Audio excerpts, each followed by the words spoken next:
Good morning. Welcome back to Conversations at the Corner. Today is Wednesday, February the 4th, 2026. Welcome to episode 55. Pastor Nathan, good morning to you. This is a big week. Do you know what this week is? This week is Super Bowl week, yeah? Super Bowl week, yeah. My favorite holiday. Yeah, that's right. I really do wish that the Monday after the Super Bowl would be designated some kind of holiday. Yeah. And there's been talk about the Super Bowl maybe moving to like President's Day weekend because a lot of people have President's Day. Oh, yeah, that's right. So that might not be a bad idea. But speaking of the Super Bowl, as Lions fans, we're disappointed this year, as we are every year. But that's beside the point. Today's question of the week does revolve around the Super Bowl. Ooh, and so here's what I want to know. I want to know, and we can expand it out. I really want to know who your pick is. Okay. Seahawks versus Patriots. Can't believe the Patriots are back in it. Yeah. Well. So who's your pick? And if you want to, let's go on record and do a final score prediction too. So part of this is I'm going to pick with the hatred in my heart. Okay, this is anti-Pats. Yeah, I can guarantee. I don't really like the Patriots. More to the point, I don't really like the fact that they were able to build back so fast after Brady left. Yeah, it's crazy. I think that Mike Vrabel is a great head coach. So some of you people who don't know anything about football, you could tune out for a moment in your head. I think Mike Vrabel is a great head coach, but they really have had an easy season. Their schedule has been pretty easy, and even their path to the Super Bowl I thought was not that bad. Mm-hmm.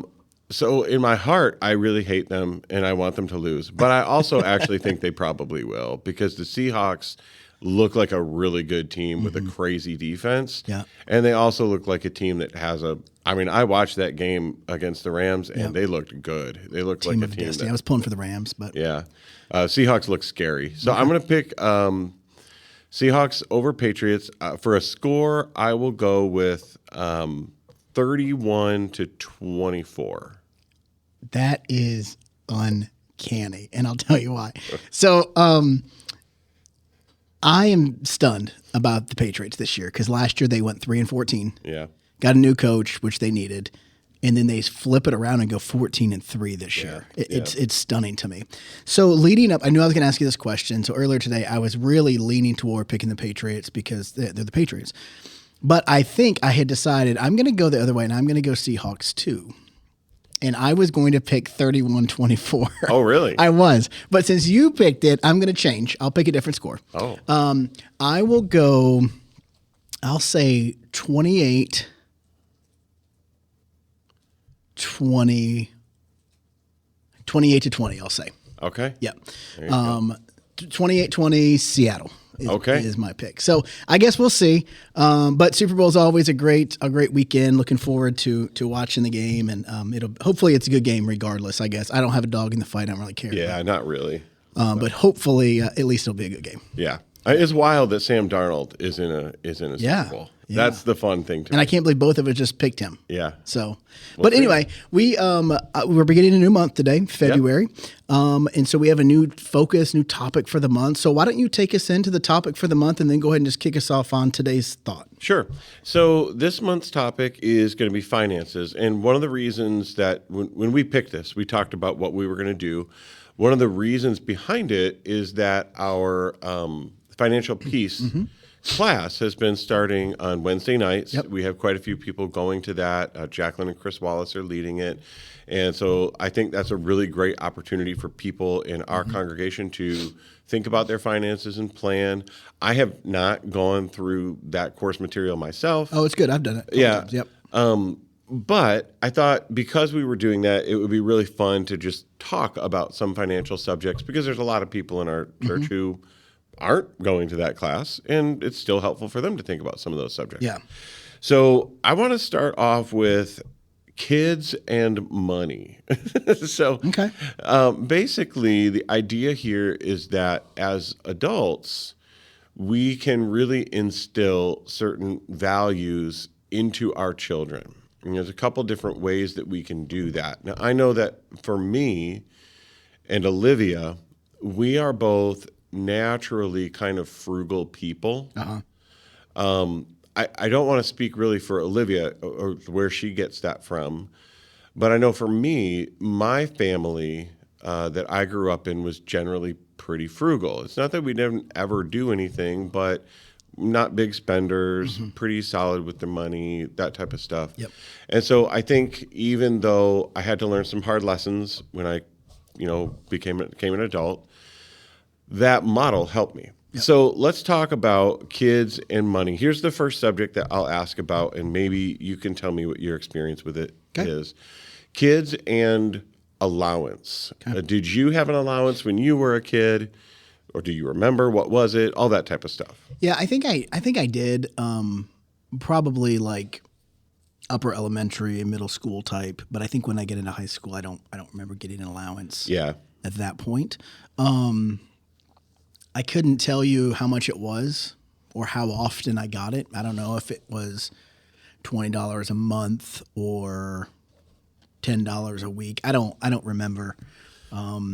But I do know there was at least a period that I did get some. Now, was your allowance tied at all to any type of chores, or was it just kind of like you got a set amount, or do you remember?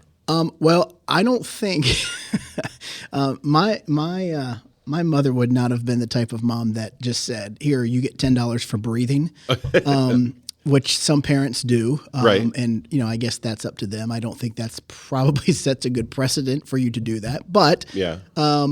So no, it was definitely tied to something. There was a time that my parents owned their own home, so I mowed the grass, and then there was another time where we lived at Church Parsonage. I didn't mow that grass, but I think the time where like they had their own home, I mowed the grass there, so I'm sure it was tied to that.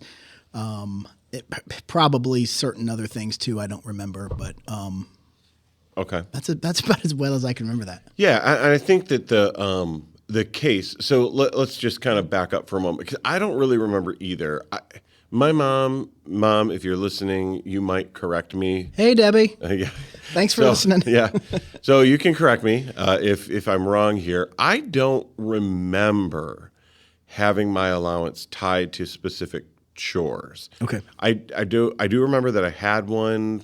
I don't remember how much it was, and I don't recall, like you, I don't think it would have gone beyond middle school. Yep. Anyway, so I think there's two cases to be made. Like the one case is that you want it tied to a chore or some type of thing that you're doing. Yeah, so you're kind of giving them a responsibility. Yep.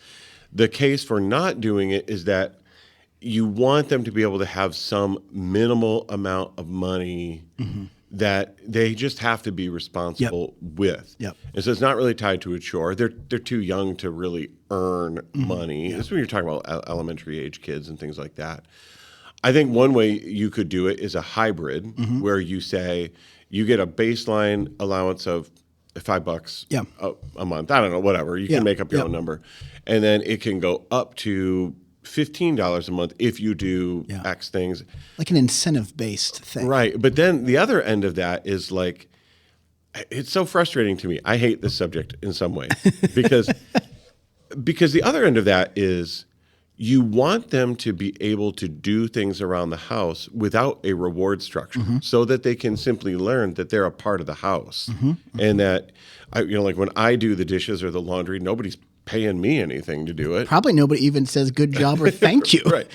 And that's the same. Like when Olivia and I do the normal domestic work that you do, no one's paying us. And so they need to learn too that a lot of that home work that we do, it's just, you got to do it. It doesn't have anything to do with money. So I think it's kind of difficult. What I would say is that I don't know that I would recommend a specific way. Yeah. Maybe you do. Would you recommend a specific way? Or what have you done with Brady? Well, that's funny because he does. Now, I think he and Samantha have kind of come up with this because I don't remember being a part of these conversations or decisions. But I think he does get an allowance. I think it's monthly. When we had our dog, he used to get part of the allowance was based on taking her out and stuff. Well, we had to put her down. So that part is, we don't do that anymore. And there are certain things that are his responsibility. Right. Taking Just regardless. trash. Right. Yeah. When we run the dishwasher, he puts the clean dishes away. Right. And if he can't reach something, I'll put it away. Right. But he's getting close to being as tall as I am, so pretty soon I won't even be able to help him with that. Yeah. But so I think, but there are things that like he may complain about and will say, just what you alluded to, like, yeah, but you're a part of this house, Right. and this is your responsibility as being a part of this family in this home. Like, this is your thing. Yeah. So I think I don't know what to tell parents. I guess just do what you think is right. I think if you're going to give your kids an allowance based on breathing and not require anything of them, it should be really for the purpose of teaching them how to manage money, Right. And not just here's $5, go spend it how you want. Like there want. should be a little more structure. But again, every parent has to decide. And I wonder if in the case of allowances, the best thing that parents can do is to, well, I would say there's two things. I think they probably should get some type of allowance, whether it's chore-based or just, free or whatever. Because I think sometimes when kids don't get that and parents just buy everything and pay for everything, then they have no concept of how to use money or think about it. And kids already struggle with that. Right. Because Making good decisions about how you use your money. So one thing I would probably say is whatever you end up choosing to do, try to be clear with your kids about your intentions and why. Like if you say, I'm giving you $5 a month, whatever you do. Yep. Say, here's why I want you to have this $5 a month. And it's because I want you to learn how to use money and I'll help guide you on those decisions. Or if you give them chores and connect it to it, explain your rationale. Make sure that they understand what you're trying to do. So let's think about, let's ask that then. Let me throw one other thing at you very quickly. Okay, yeah. And this comes from Dave Ramsey. You mentioned Dave Ramsey, Financial Peace University. Yep. Well, he's talked about this on his, show and teachings and all that. Okay. What's his take? Well, his take is, I forgot the word he uses. What's it called when it's commission. He says basically you give your kids an allowance, like a commission-based allowance, because it teaches them responsibility, earning the money, and money management and all that. So I guess his form would be a little bit more, it's based on merit, you earned it. Right. But yeah, I think that's what he calls it. I think it's, what did I just say? Incentive? Not It's an incentive based, Commission. He calls it commission. I think that's what he calls it. I kind of like that. So one of the problems that we ran into with our own kids, we actually tried a few different things with our kids. Okay. Do your kids get allowance? They do. Okay. But the thing is that when we have tried to make it sort of like commission based or whatever, they don't care about money. They really don't. They don't. Backfires. They don't actually want a lot of things. Like when they're in the store. Yep. Yeah, okay, they do.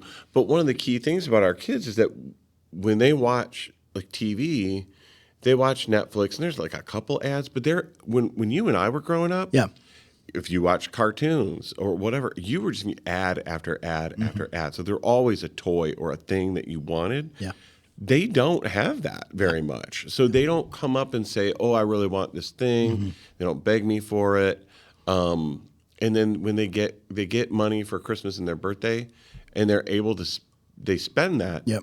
But they don't, for the rest of the year, really seem to be like, oh, I got to get this. I got to get that. So we tried that, and then there's like, yeah, but I don't care. I don't want any money. Well, and maybe you asked me what the best thing. Maybe it's a tiered system. Maybe if you start your kids young, you kind of do here's $5 for living and breathing, and because I want to teach you, and then you start with that. And as they get a little bit older, maybe third, fourth grade, something like that, maybe it gets into now you will get this based on these chores and responsibilities. Right. And then it kind of builds through middle school. And then come high school, time for them to get a job. It's like, we don't do this anymore. Right. Go out and get your own job. Yeah. I don't know. Yeah. And so I think the subject is difficult. Yeah. I do think that once they're getting a job, then you can cut that off. Yeah. Then you can kind of say, I know I have on my list of things that we could talk about would be like first jobs. And I know for me, some of my the two first jobs that I really had were my dad, who I didn't live with, but my dad, when I would go over to his house, he ran kind of a roofing business on the side. And so I would go with him on the weekends, and I didn't really do a lot of the roofing, but I did a lot of the cleanup, like all the debris that would get on the ground. You could put that in the dumpster, and I would do other things for him. But he would pay me like $5 an hour, and it was under the table, Yeah, so it yeah. was like pure $5, you know. Yeah. And that money was just really spending cash. Like, I want to buy a CD or something like that. Gas in your car. Well, I didn't have a car. Okay. So I started that kind of in middle school. Oh, got I think it. it was Okay. like 8th grade that I really started doing that. Okay. And then I got a job at McDonald's. And a lot of that money was just really, I could choose what I wanted to do with it.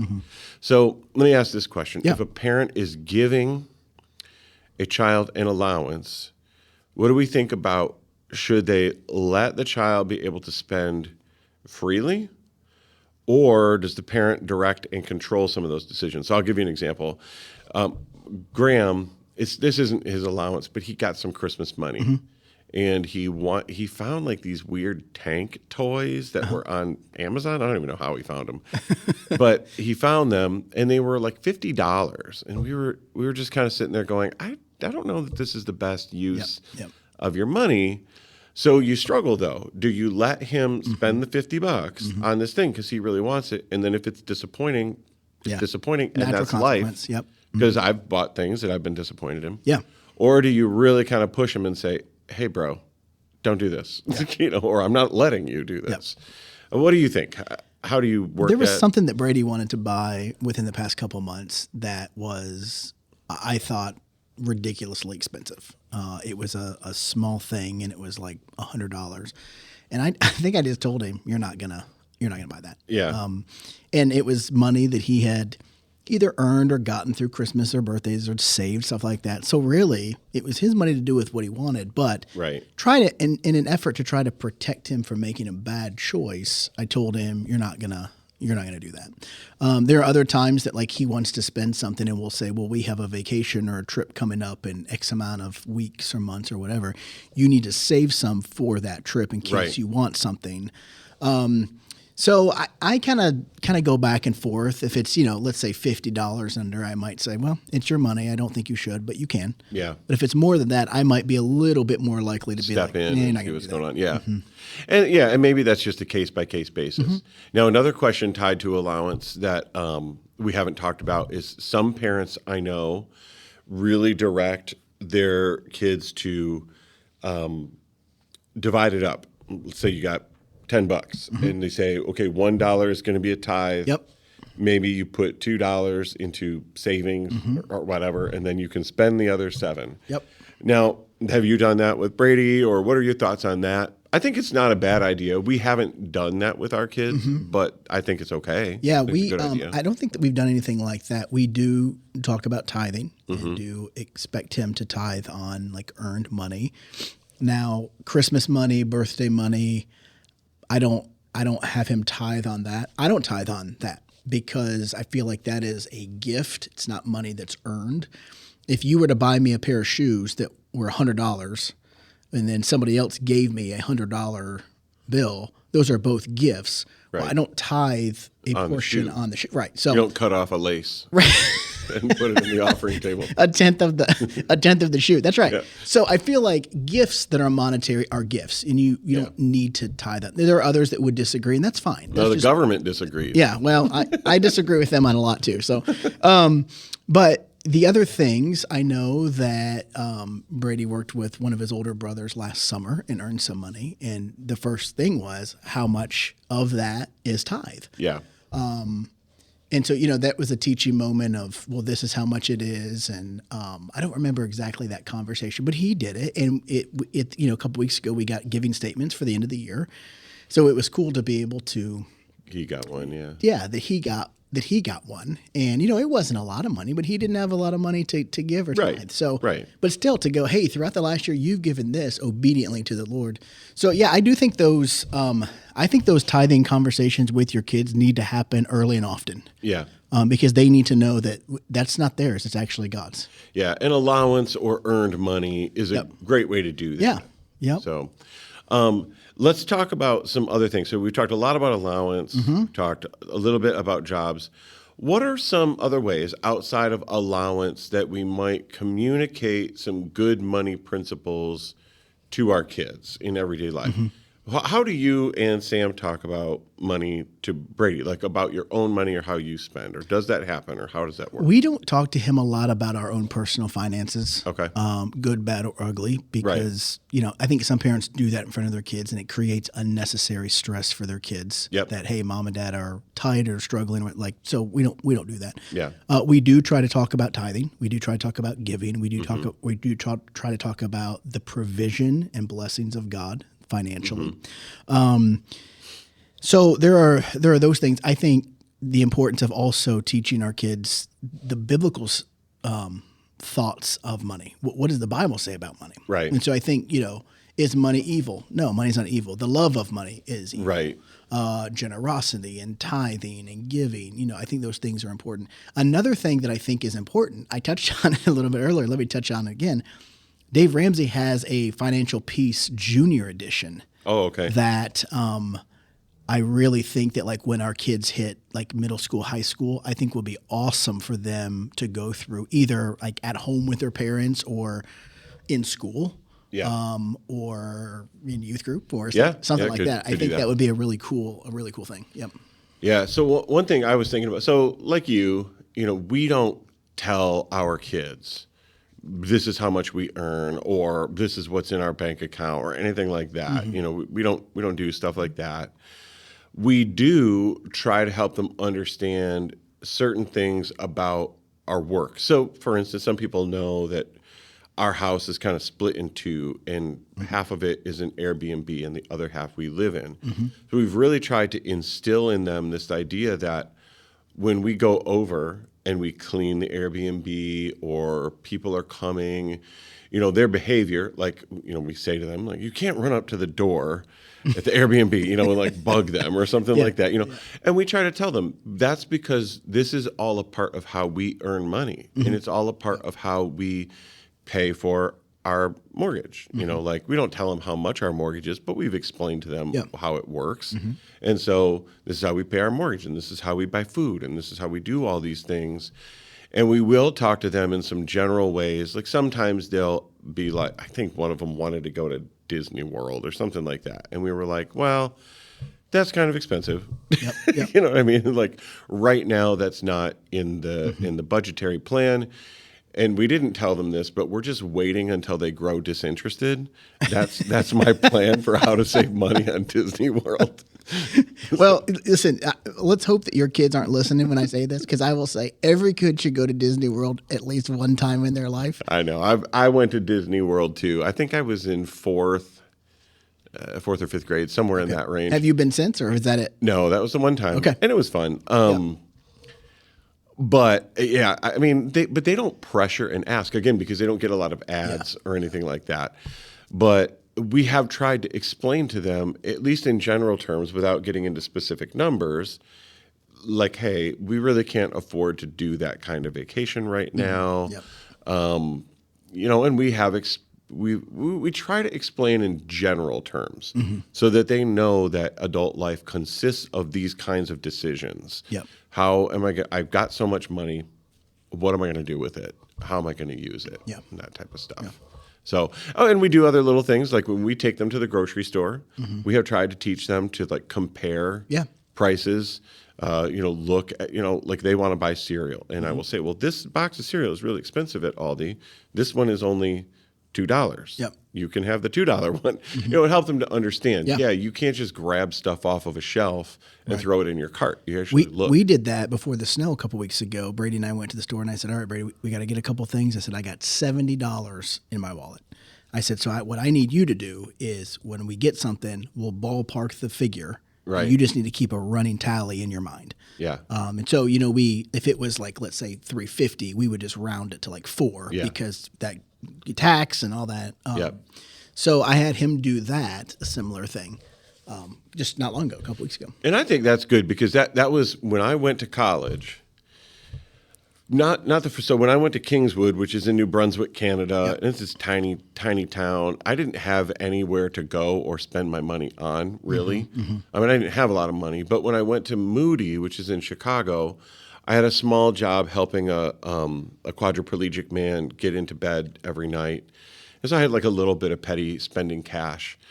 But when I first got there, I really just didn't conceptualize how I was spending my money. You were enjoying the city. Yeah, I was just enjoying the city. I was having fun. Like, oh, I'll go here and I'll go do this. And I did kind of hit like this wall where I was told like, hey, your bank account is kind of low now. And I stopped. And I was like, well, what do you mean? Why is it low? And, oh, all these little things that you're doing are adding up. So I do think that's one of the things that kids don't understand, because with allowance, they have like a once a month or once a week or whatever. They get this thing. But in adult life, you're making these little purchases every day. Yeah. You're doing little things. So it's hard to kind of keep everything in your mind and then make it concrete. One other thing I would say too, and I thought about this when you were talking about your Chicago experience, was if we use cash rather than swipe the card, it's harder to physically let go of that cash because you see it leaving your hand. Yeah. So hey, I've got $20 or 50 or whatever. The card, man, you don't see anything. You just swipe it and keep going. Yeah. The cash, you see it leave your hand, you get change back, and you know I've only got this much left. And it's harder to spend. You won't spend quite as much. So I think that's good. Especially if it's like in my wallet, there is, like you were saying, in my wallet, there's $70. Yep. Well, I can't go beyond that because it's just not there. Yeah, that's So, right. and that can be one helpful thing about cash. For sure. Yeah. So, yeah, those were some of the things I wanted to talk about. I didn't have like a big agenda beyond that, but really just the purpose of this episode today is to encourage parents to talk to their kids about money and how you use it and what you do with it. There's a lot of different approaches, as we've discussed. Yeah. Yep. But the key is that as we think about being disciples of Jesus Christ, the love of money is not what we want to have. It's a tool that we use, and we can use it to be generous. We will have to use it for ourselves some. But just to be conscious and aware of it, I think that's one of the things that kids, it's just hard for them to do. Yeah. So. And I'm glad you used the word disciple, because I was thinking that too. Like, this is a discipleship opportunity for parents with kids. So parents, teach your kids about the provision of God. Teach your kids about the blessing of God. Teach your kids about honoring God with their money, tithing, and then the difference in tithing and generosity and giving. The tithe is the 10%. Anything that you give is considered an offering beyond that. So teach your kids about that. Model it before them. Talk to your kids not about the difficult struggles of your finances, but be real with them. And then when God does something awesome, pull your kids in and say, hey, we've been really struggling. God blessed us in this way. I'm going to tell you about this, and let's praise him for it. Yeah. Yeah, they need that kind of like a window into the adult world. And the other thing too is even all of those things like generosity and provision and all of that, I think there's a couple of other things that we can really model for our children. One is contentedness. Yeah. So wherever, our listeners are probably at all different financial brackets, and that's great. Yep. The idea is being content though. If I'm at a certain place, I know for me, like, I'm not wealthy, but I have what I need. I have food, I have shelter, I have a car, I have all this stuff. And you probably have a lot of what you want. Yeah, I have a lot of what I want as well. So learning to be content with that and not being like, oh man, I need to get a better house or get this or get that. Not that those desires are inherently bad, but we can't be consumed by them. Yeah. We need to model contentment. And the other thing is just modeling wisdom. One of the things I think about is there are so many we've talked about this already, but just so many ways that we can spend money stupidly, but finding out how to be wise about that money. So I'll give you a good example for me. I love movies, and I used to buy DVDs. I wouldn't spend a lot of money. I would buy them used and things like that. But eventually I hit this point where I thought to myself, okay, if I've got this collection, and let's say it's a collection of 300 movies. If I watched one a day, it would take me nearly all year to get through these.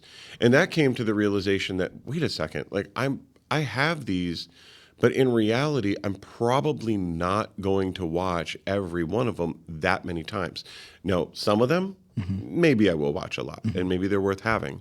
So I really kind of mostly stopped buying DVDs. Yep. Now, I will still buy a few occasionally if it's something really special or whatever, maybe. But that was just a wisdom decision. Yeah. I had to really look at what I was doing and say, yeah, this is kind of dumb. Like, this isn't helpful to me. Yeah.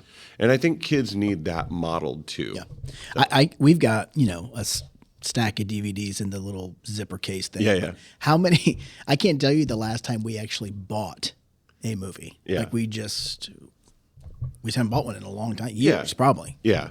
And now everybody's got streaming. And so that's fine. But my point really is just having a process for thinking through what am I actually doing with this? Yep. Is this a valuable purchase? Does this make sense? That type of stuff. Yep. That sounds good. Yeah. Anything else for today? I think that's good. I mean, my goal again is just to get parents thinking about it Yep. and encourage you to really address this with your kids in a variety of different ways. Yep. But Your kids are going to learn about finances and money one way or the other. Yep. So teach them early and teach them God's way from the beginning. Get it ingrained in their mind and their heart. It's the best way to go. yeah. All right, guys. Well, thank you so much for joining us today at Conversations at the Corner, episode 55. Join us next week on February the 11th. We're going to continue in this series on finance and money. Until then, continue to walk with God. Let me pray with you. Lord Jesus, thank you for this day. Thank you for our listeners. Lord, I pray that you would be with them today, that you would protect them, lead them, guide them, direct them. God, I pray that your Holy Spirit would fall on them and empower them. May they live as ambassadors for Jesus today in every environment that they find themselves in. And we ask this in the name of your Son, our Savior, Jesus. Amen. Have a great day. Keep rolling, Emmanuel.